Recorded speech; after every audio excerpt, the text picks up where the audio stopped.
Ireland మారుతోంది. అక్కడి మనుషులు మారిపోతున్నారు. ఆ దేశంలో సహనం కరిగిపోతోంది. చర్మం రంగు శత్రుత్వానికి కారణమవుతోంది. భారతీయులపై కోపం పెరిగిపోతోంది. అణచివేత కూడా కనిపిస్తోంది. పసిపిల్లల నుంచి వృద్ధుల వరకు ఎవ్వరూ సేఫ్ కాదు. వీధుల్లో భారతీయులను వేటాడి మరీ కొడుతున్నారు. ఒకరు ఇద్దరు కాదు, ఏకంగా సమూహాలకు సమూహాలే. అవును, అవి కూడా టీన్ గ్యాంగ్స్. ఈ యువకుల గుంపు రెచ్చిపోతోంది. ఇండియన్స్ కనిపిస్తే చాలు ఒక్కసారిగా దాడి చేస్తున్నారు. ఎందుకు అనే ప్రశ్నకు అసలు సమాధానమే లేదు. ఏం చేశారో చెప్పకుండానే కొడుతున్నారు. దేశం వదిలి వెళ్లిపోవాలని తిడుతున్నారు. ఇదంతా ఒక్కసారి జరిగింది కాదండి.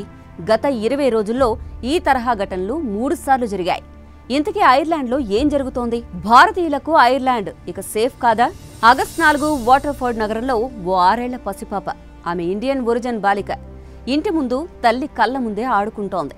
ఇంతలోపే చిన్న పని ఉండి తల్లి ఇంట్లోకెళ్ళింది. అలా తల్లి ఇంట్లోకి వెళ్లిన 1 నిమిషం తర్వాత ఆ చిన్నారి ఏడుస్తూ లోపలికొచ్చింది. మాటలు కూడా రావడం లేదు. భయంతో నోరు మూసుకుపోయింది. ఏమైందోనని తల్లి ఆరా తీసింది. తర్వాత అసలు విషయం తెలిసింది. అక్కడే ఉన్న ఓ టీన్ గ్యాంగ్ ఆ 6 ఏళ్ల పాపపై దాడి చేసిందని అర్థమైంది. కొందరు ముఖంపై గుద్దుతుంటే ఇంకొకరు సైకిల్తో ఆమె ప్రైవేట్ పార్ట్పై దాడి చేశారట. పైగా నోటికొచ్చినట్టు తిట్లు, డర్టీ ఇండియన్ అంటూ, మాటలే కాదు గో బ్యాక్ టు ఇండియా అంటూ చెవి తెగిపోయేలా గోల చేశారని తేలింది. ఈ ఘటన తర్వాత ఆ పసిపాప ఇంటి ముందు ఆడుకోవాలి అంటేనే భయపడుతోంది. రాత్రులు భయంతో ఏడుస్తోంది. అసలు గది నుంచి బయటకు రావాలంటేనే భయపడుతోంది. అంతలా మారింది అక్కడి పరిస్థితి. ఇది జరగకముందు జూలై 27న డబ్లిన్లో మరో దాడి జరిగింది. సంతోష్ యాదవ్ అనే వ్యక్తిని 6 టీనేజర్స్ కలిసి విచక్షణ లేకుండా కుట్టారు. చీకటి పడుతున్న సమయంలో ఇంటి దగ్గరే ఉన్న సమయంలోనే దాడి చేశారు. ముఖాన్ని లక్ష్యంగా చేసుకుని తన్నారు. దీంతో ఆయన ఫేస్ రక్తపు మడుగుల్లో నిండిపోయింది. ఒక్కసారి కాదు, పలుసార్లు ఒక్కసారిగా భీకరంగా తన్నారు.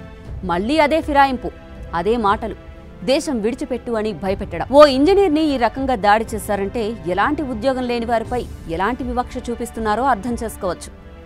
అంతకుముందు జూలై 19న డబ్లిన్లో మరో దారుణం జరిగింది. ఓ 40 ఏళ్ల ఇండియన్ డెలివరీ జాబ్ చేస్తున్నాడు. పనిలో ఉన్నప్పుడు ఓ టీన్ గ్యాంగ్ వచ్చింది. అతడిపై రోడ్డుపైనే అందరి ముందు దాడి చేస్తుంది. నేరుగా ముఖాన్ని లక్ష్యంగా చేసుకుని కొట్టారు. చేతులు వంచేశారు, బట్టలు చింపేశారు, లాగేసి దారుణానికి ఒడిగట్టారు. వెంటనే అక్కడికి వచ్చిన ఓ ఐరిష్ మహిళ అతన్ని కాపాడింది. కానీ అప్పటికే అతడు రక్తంలో తడిసిపోయాడు. గాయాలన్నీ ముఖంపై, చేతులపై, కాళ్లపై కనిపించాయి. ఈ దాడిని పోలీస్ కూడా హెయిట్ క్రైమ్గా దర్యాప్తు చేస్తోంది. ఆ మహిళ చెప్తున్న మాటల్లోనే నిజం కనిపిస్తోంది.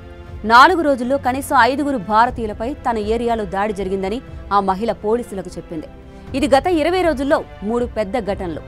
ప్రతి దాడి లక్ష్యం ఒక్కటే, అదే భారతీయులపై హింస, వివక్ష. టీన్ గ్యాంగ్స్ ద్వారా రాక్షసత్వ ప్రవర్తనకు ఐర్లాండ్ అడుగులు వేస్తుండడం నిజంగా బాధాకరం. ఈ దేశం నెమ్మదిగా రేసిజం వైపు వెళ్తోందని చెప్పడానికి ఈ ఘటనలే ఉదాహరణ. అందుకే ఓ మాట చెప్పుకోవాలి, తెల్ల దొరతనం ఇంకా అంతమైపోలేదు.